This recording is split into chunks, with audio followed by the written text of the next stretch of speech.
ಮೈಸೂರಿನಲ್ಲಿ ಸಿಎಂ ಕುಟುಂಬಕ್ಕೆ ಕಾನೂನಿಗೆ ಅನುಸಾರವಾಗಿಯೇ ಕಾನೂನಾತ್ಮಕವಾಗಿಯೇ ಸೈಟ್ ಹಂಚಿಕೆ ಮಾಡಲಾಗಿದೆ ಅಂತ ಎಚ್ ಸಿ ಮಹದೇವಪ್ಪ ಡಿಫೆಂಡ್ ಮಾಡ್ಕೊಂಡಿದ್ದಾರೆ. ರಕ್ಷಣಾತ್ಮಕವಾಗಿ ಮಾತನಾಡಿದ್ದಾರೆ.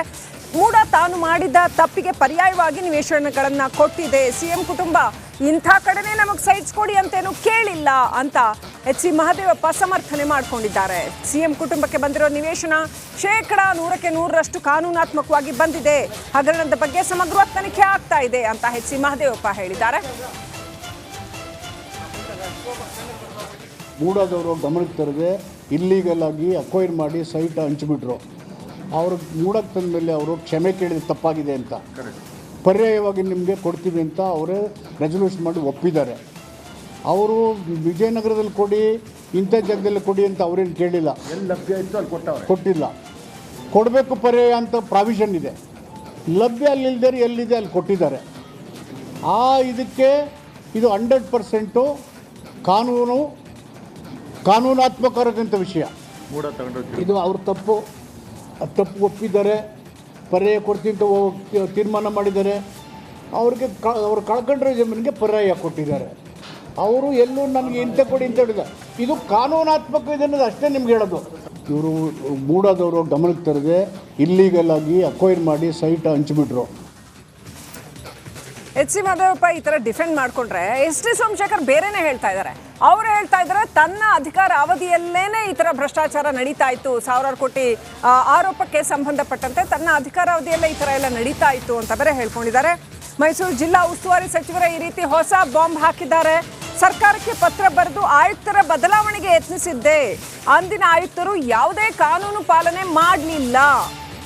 ಸರ್ಕಾರದ ಕೆಲವರು ಜಾತಿ ಕಾರಣಕ್ಕೆ ಆಯುಕ್ತರನ್ನ ಉಳಿಸ್ಕೊಂಡ್ರು ಅಂತ ಮೈಸೂರಿನಲ್ಲಿ ಶಾಸಕ ಎಸ್ ಟಿ ಸೋಮಶೇಖರ್ ಹೊಸ ಬಾಂಬ್ ಹಾಕಿದ್ದಾರೆ.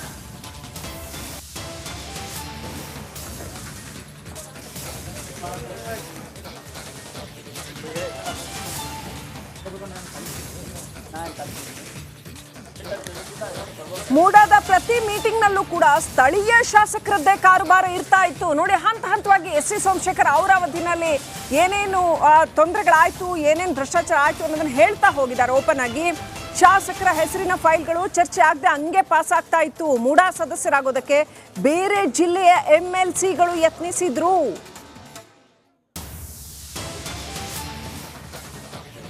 ನನ್ನ ಹೆಸರನ್ನ ಯಾಕೆ ಎಳಿತಾ ಇದ್ದಾರೆ ಅಂತಕ್ಕಂಥದ್ದು ನನಗೂ ಕೂಡ ಮಾಹಿತಿ ಇಲ್ಲ. ಒಂದೇ ಒಂದು ನನ್ನ ಹೆಸರಾಗಲಿ ನನ್ನ ಬೇನಾಮಿ ಹೆಸರಾಗಲಿ ಯಾರಾದರೂ ಅದನ್ನು ಖಚಿತಪಡಿಸಿದ್ರೆ ಇವತ್ತೇ ಶಾಸಕ ಸ್ಥಾನಕ್ಕೆ ರಾಜೀನಾಮೆ ಕೊಟ್ಟು ಹೊರಡ್ತೀನಿ. ಬಟ್ ನಮ್ಮ ಪ್ರಯತ್ನ ನಾವು ಮಾಡಿದ್ದೆ, ಬಟ್ ಅದು ಫಲಪ್ರದ ಆಗಲಿಲ್ಲ. ಆವಾಗಲೇ ನನ್ನ ಗಮನಕ್ಕೆ ಇದು ಬಂದಾಗಲೇ ಆಗಿನ ಮುಖ್ಯಮಂತ್ರಿಗಳಿಗೆ ಮತ್ತು ಆಗಿನ ಮೂಡ ಇವ್ರಿಗೂ ಕೂಡ ಗಮನಕ್ಕೆ ತಗೊಂಡು ಬಂದಿದ್ದೆ.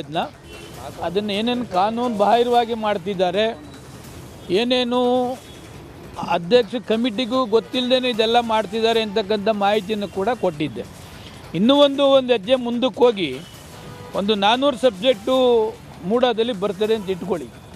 ಎಕ್ಸಾಂಪಲ್ಲಾಗಿ 1ರಿಂದ 25 ಈ ಶಾಸಕರದು, 25ರಿಂದ 75 ಈ ಶಾಸಕರದು, 75ರಿಂದ 150 ಈ ಶಾಸಕರದು. ಯಾವ ಸಬ್ಜೆಕ್ಟು ಕೂಡ ಚರ್ಚೆಗೆ ಬರೋದಿಲ್ಲ ಅಂತಕ್ಕಂಥದ್ದನ್ನು ಕೂಡ ಜಿಲ್ಲಾಧಿಕಾರಿಗಳು ಗಮನಕ್ಕೆ ತಂದಿದ್ದರು. ಜಿಲ್ಲಾಧಿಕಾರಿಗಳು ಕೂಡ ಅನೇಕ ಪತ್ರವನ್ನು ಕೂಡ ಬರೆದಿದ್ದರು. ಆದರೂ ಕೂಡ ಸರ್ಕಾರದ ಮಟ್ಟದಲ್ಲಿ ಅದು ಆಗಲಿಲ್ಲ. ಈಗಲಾದರೂ ಸರ್ಕಾರ ಎಚ್ಚೆತ್ಕೊಂಡು ಏನೆಲ್ಲ ಕಾನೂನು ಬಾಹಿರವಾಗಿ ಆಗ್ತಿದೆ ಅದನ್ನು ಮುಂದೆನಾದರೂ ಕೂಡ ತಡಿತಕ್ಕಂಥ ಪ್ರಯತ್ನವನ್ನು ಮಾಡಬೇಕು ಅಂತಕ್ಕಂಥದ್ದು ನನ್ನ ಒಂದು ಮನವಿ. ಇನ್ನಷ್ಟು ಅಪ್ಡೇಟ್ ಪಡ್ಕೊಂಡು ಪ್ರತಿನಿಧಿ ವಿನೋದ್ ಕನೆಕ್ಟ್ ಆಗಿದ್ದಾರೆ. ವಿನೋದ್, ಎಸ್ ಟಿ ಸೋಮಶೇಖರ್ ಅಂದರೆ ಒಬ್ಬರು ಸಚಿವರು ಇಂಥ ವಿಚಾರಗಳನ್ನೆಲ್ಲ ಬಿಚ್ಚಿಡ್ತಾರೆ ಅಂತಂದರೆ ಸಚಿವರಿಗೂ ಇದನ್ನು ತಡೆಯೋದಕ್ಕಾಗಲಿಲ್ಲ ಅಂದರೆ ಇನ್ನೆಷ್ಟು ಪವರ್ಫುಲ್ ಆದಂಥ ಭ್ರಷ್ಟಾಚಾರ ನಡೀತಾ ಇರಬೇಕು. ಅಲ್ಲಿ ಸ್ಥಳೀಯ ಶಾಸಕರು ಬಂದು ಲಾಬಿ ನಡೆಸುವಂಥದ್ದು, ಇನ್ನು ಆಯುಕ್ತರಿಗೆ ಪತ್ರ ಬರೆದ್ರೂ ಕೂಡ ಏನು ಉಪಯೋಗ ಆಗಲಿಲ್ಲ. ಸಾಕಷ್ಟು ಹತಾಶೆ ತೋಡ್ಕೊಂಡಿದ್ದಾರೆ ಎಸ್ ಟಿ ಸೋಮಶೇಖರ್. ಸೊ ಏನು ನಡೀತಾ ಇದೆ ವಿನೋದ್ ಮೂಡಾದಲ್ಲಿ?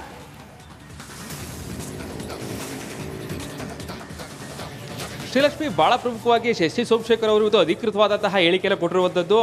ಮೂಡಾದಲ್ಲಿ ನನ್ನ ಅವಧಿಯಲ್ಲಿ ಅಂದರೆ 2021 ಅವಧಿಯಲ್ಲಿ ಜಿಲ್ಲಾ ಉಸ್ತುವಾರಿ ಸಚಿವರಾಗಿದ್ದರು. ಆ ಒಂದು ಅವಧಿಯಲ್ಲೇ ಸಾಕಷ್ಟು ಭ್ರಷ್ಟಾಚಾರಗಳು ನಡೀತಾ ಇತ್ತು. ಅಂದರೆ 50-50 ಅನುಪಾತದಡಿ ಸೈಟ್ಗಳ ಕೊಡುವ ವಿಚಾರದಲ್ಲಿ ಸಾಕು ದೊಡ್ಡ ಮಟ್ಟದ ಭ್ರಷ್ಟಾಚಾರ ನಡೀತಾ ಇತ್ತು. ಈ ಬಗ್ಗೆ ನಾನು ಸರ್ಕಾರದ ಗಮನಕ್ಕೆ ತಂದಿದ್ರೂ ಕೂಡ ಯಾವುದೇ ರೀತಿಯಾದಂತಹ ಪ್ರಯೋಜನ ಆಗಿರಲಿಲ್ಲ. ಅಂದಿನ ಮೂಡ ಆಯುಕ್ತರಾದಂತಹ ನಟೇಶ್ ಅವರನ್ನ ವರ್ಗಾವಣೆ ಮಾಡುವಂತೆ ಕೇಳ್ಕೊಂಡಿದ್ದೆ. ಆದರೂ ಕೂಡ ಕೆಲ ಜಾತಿಯ ಕಾರಣಕ್ಕೆ ಅವರು ಇಲ್ಲೇ ಉಳಿದುಕೊಂಡಿದ್ರು. ಅಂದರೆ ಮೂಡಾದಲ್ಲಿ ನಡೀತಾ ಇರುವಂತಹ ಪ್ರತಿಯೊಂದು ಹಗರಣವನ್ನು ಕೂಡ ಅಂದಿನ CM ಆಗಿರುವಂತಹ ಬಸವರಾಜ ಬೊಮ್ಮಾಯಿ ಅವರಿಗೆ ಇವರು ತಂದಿದ್ರು ಅನ್ನೋದೀಗ ಅಧಿಕೃತ ಹೇಳಿಕೆ ಆಗ್ತಾ ಇರುವಂಥದ್ದು. ಒಂದು ಮೈಸೂರಿನ ಶಾಸಕರಾಗಿ ಅಂದಿನ ಯಾರೆಲ್ಲ ಶಾಸಕರಾಗಿದ್ರು ಯಾರು ಕೂಡ ಮೈಸೂರು ಮೂಡ ಹಗರಣದ ಬಗ್ಗೆ ಒಬ್ಬರು ಕೂಡ ತುಟಿಯಲ್ಲೇ ಬಿಡ್ತಾ ಇಲ್ಲ. ಇನ್ಕ್ಲೂಡಿಂಗ್ JD ದೇವೇಗೌಡರ ಆದಿಯಾಗಿ ಆ ಕಾಲದಲ್ಲಿ ಯಾರೆಲ್ಲ ಶಾಸಕರಾಗಿದ್ದರು ಎಲ್ಲರೂ ಕೂಡ ಯಾರು ಕೂಡ ಈ ಹಗರಣದ ಬಗ್ಗೆ ಮಾತಾಡ್ತಾ ಇಲ್ಲ. ಒಂದು ಅವರ ಮಾಹಿತಿಯನ್ನು ಅಂದರೆ ಮಾತನ್ನ ಹೇಳ್ತಾರೆ, ಒಂದು ಮೂಡ ಮೀಟಿಂಗ್ನಲ್ಲಿ 200-300 ಫೈಲ್ಗಳಿದ್ರೆ 1ರಿಂದ 25 ಈ ಶಾಸಕರಿಗೆ, 25ರಿಂದ 50 ಈ ಶಾಸಕರಿಗೆ ಸೇರಿದ್ದು ಅಂತೇಳಿ ಮೊದಲೇ ಎಲ್ಲವೂ ಕೂಡ ಫಿಕ್ಸ್ ಆಗಿರ್ತಾ ಇತ್ತು. ಅಂದರೆ ಮೂಡಾದಲ್ಲಿ ನಡೀತಾ ಇರುವಂತಹ ಪ್ರತಿಯೊಂದು ಮೀಟಿಂಗ್ಗಳಲ್ಲೂ ಕೂಡ ಪ್ರತಿಯೊಬ್ಬ ಶಾಸಕರದ್ದು ಇಂತಿಷ್ಟು ಫೈಲ್ಗಳಿರ್ತಾ ಇತ್ತು. ಸೊ ಹೀಗಾಗಿ ಪ್ರತಿಯೊಬ್ಬರಿಗೂ ಕೂಡ ಮೂಡಾದಲ್ಲಿ ಇರುವಂತಹ ನಿವೇಶನಗಳು ಹಂಚಿಕೆ ಆಗಿದೆ. ಸೊ ಹೀಗಾಗಿ ಇಲ್ಲಿ ನಡೀತಾ ಇರುವಂತಹ ಹಗರಣದ ಬಗ್ಗೆ ನಾನು ಏನನ್ನು ಕೂಡ ಮಾಡದಂತಹ ಸ್ಥಿತಿಯಲ್ಲಿದೆ ಅನ್ನುವಂತಹ ಮಾತುಗಳು ಹೇಳುವ ಮೂಲಕವಾಗಿ ಮೂಡಾದಲ್ಲಿ ಬಹುಕೋಟಿ ಅಂದರೆ ಸಾವಿರಾರು ಕೋಟಿ ವಂಚನೆ ಆಗಿರುವಂಥದ್ದು ಅಧಿಕೃತವಾದಂತಹ ಹೇಳಿಕೆಯನ್ನು ಕೊಟ್ಟಿದ್ದಾರೆ. ಸೂಕ್ತವಾದಂತಹ ತನಿಖೆ ನಡೆಸುವಂತೆ ಎಸ್ ಟಿ ಸೋಮಶೇಖರ್ ಕೂಡ ಆಗ್ರಹಿಸ್ತಾ ಇದ್ದಾರೆ.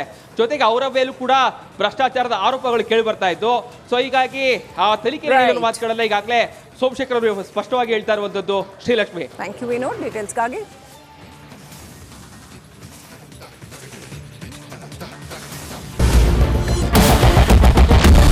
ಕ್ಯಾಪ್ಟನ್ ಅರ್ಜುನ್ ಕೊಂದಿದ್ದು ಯಾರು? ಅವ್ರ ನರೇಟಿವ್ ಎಲ್ಲಿ ತಂದಿಟ್ಟಿದ್ದಾರೆ ಅಂತಂದ್ರೆ ಸಂಪತ್ತನ್ನ ಹಂಚಿಬಿಡೋದು ಅಂತ. ಇದು ಸ್ಟುಡಿಯೋ ಟಿಪ್ಪು ಜಯಂತಿ ಮಾಡಕ್ಕೆ ಅವ್ರಿಗೆ ಖಂಡಿಸಿದ್ರು. Very nice. ಯಾರು ತಪ್ಪು ಮಾಡಿರೋದಿಲ್ಲಿ? ಓಲೈಕೆ ಹೇಳಿಕೆ ಇದು ಅಂತ ಹೇಳಿ ಯಾಕೆ ಪರಿಗಣಿಸಬಾರದು? I.N.I. ಇದು ವೇದಿಕೆ, ಇದು ಫೋಟೋ ಎಲ್ರಿಗೂ ಒಂದು ಟೈಮ್ ನಿಮ್ಮ ಸಮಯ ಮುಗಿದಿದೆ. ಅವ್ರು ಹೇಳೋಕ್ಕಿಂತ ಮುಂಚೆನೆ ಹೇಗೆ ಪ್ರತಾಪ್ ಸಿಂಹ ಪಾಸ್ ಕೊಟ್ಟಿದಂತ ಆಗ್ಲಿ ಡಿಕ್ಲೇರ್ ಆಗೋಗಿತ್ತು ಅಂತ ನನಗೊಂದು ಡೌಟ್ ಬಂತು. ಸಾಕು ನಿಲ್ಸಿ, ಸಾಕು ನಿಲ್ಸಿ. ಕೆಟ್ಟ ಪದ ಬಳಕೆ ಕಾಂಬಿನೇಷನ್ ಇಟ್ಟಿಲ್ಲ ನಾವಿಲ್ಲಿ.